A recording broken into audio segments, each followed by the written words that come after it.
Good morning, it's May 9th, around almost 10 o'clock in the morning, and we're getting started with plumbing and wiring. I made these things up last night. This is some leftover 16 gauge steel from the side of the bus. I soldered this 1/2 inch pipe street elbow onto this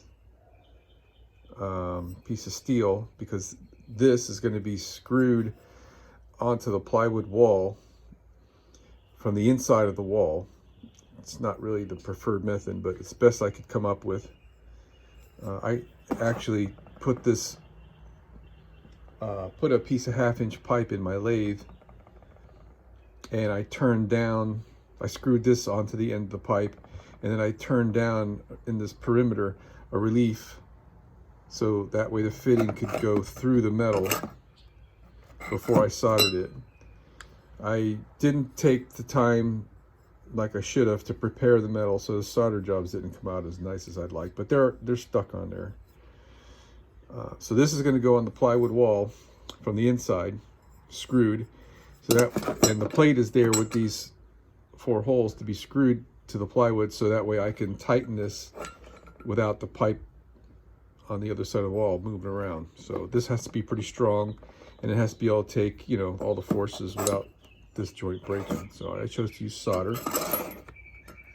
And I've got 3/8 copper tubing. I'm gonna have one line go over to the hot water heater and another line going over to my range. So inside the wall, I'm gonna use this fitting. This used to be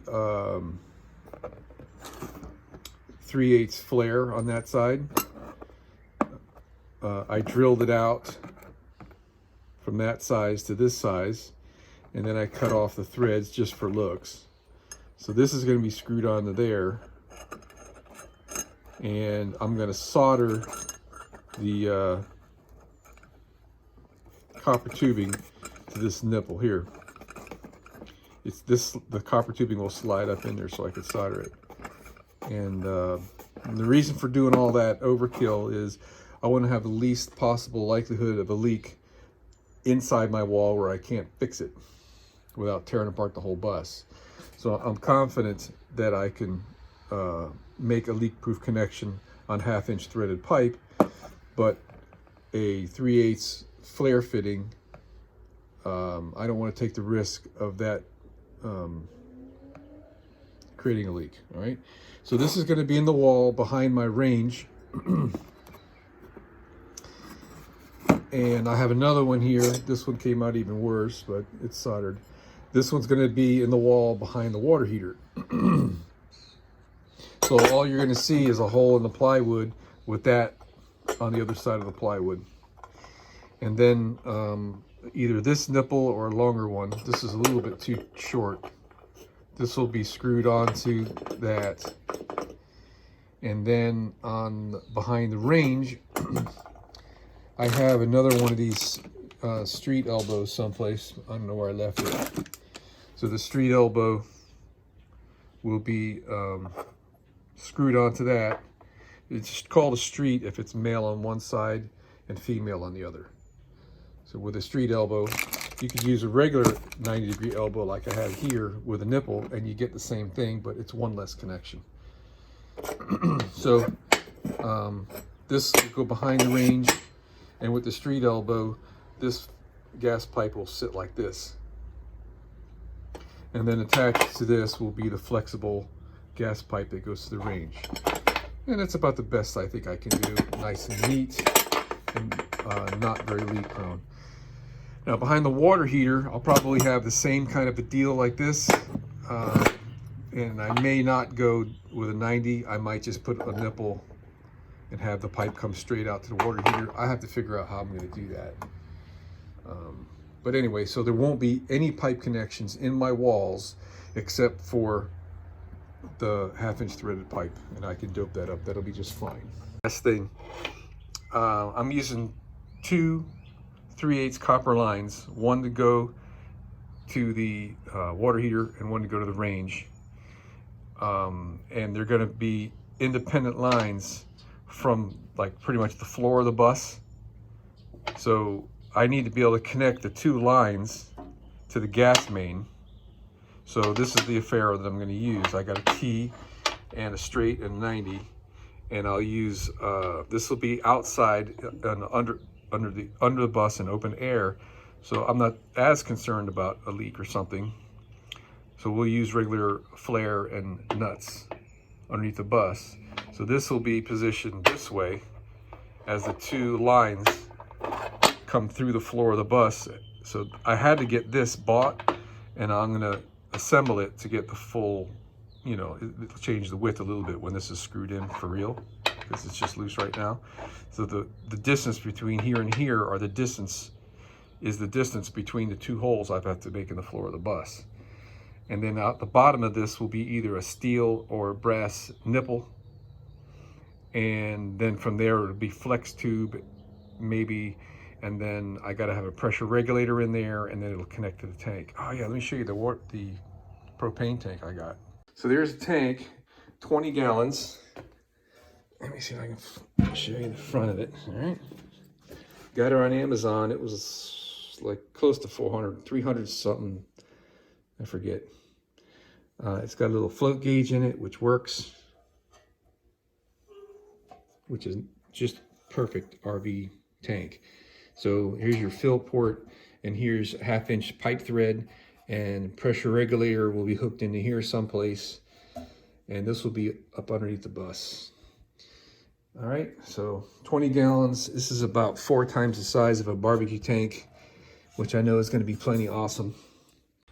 Okay, so my first thought is I need grommets where this goes through all the metal pieces. And I was thinking about going to the hardware store and I'd buy grommets, but I'm going to need a bunch of them. It's 2 grommets for each rib.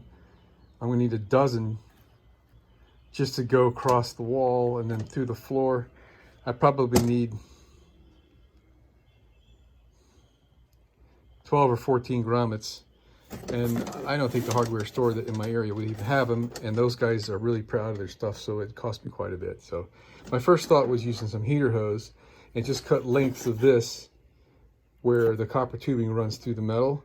But this 3/8 hose is a true 3/8 ID, and if I did that, I'd have to put slits in it in order to make this easy to work. And I found this is some 3/8 air hose, and maybe because it's old and stretched out from being under pressure, it slips right on there. So I think I'm going to use this. The downside of using the air hose is that it's a little bit larger on the OD. So I'm going to have to drill holes this big in all the metal pieces, which is, you know, hey, that's a good size hole, right? So it'll give you something to do. So now we're going to put our final plan together on where we're going to route all this stuff and start to drill some holes. So there's our water heater, and that's the way it's going to sit, but on this wall behind me. And so there's the gas connection goes through that rubber grommet, and the 120 volt connection is back behind there.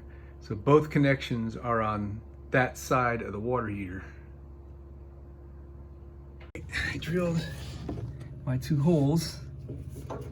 That's just about as perfect as you can get. I drilled them from the underneath side using, this is my sight gauge of where I wanted the holes to go. 1 down, 3 to go. So what I'm going to do here is when I put this through and I'm all done, I'll put a tie wrap on both sides of the guy here so that I don't have to worry about the rubber piece slipping out of place. Fantastic. It's going to work out really, really nice. All right, we got 1 gas pipe in.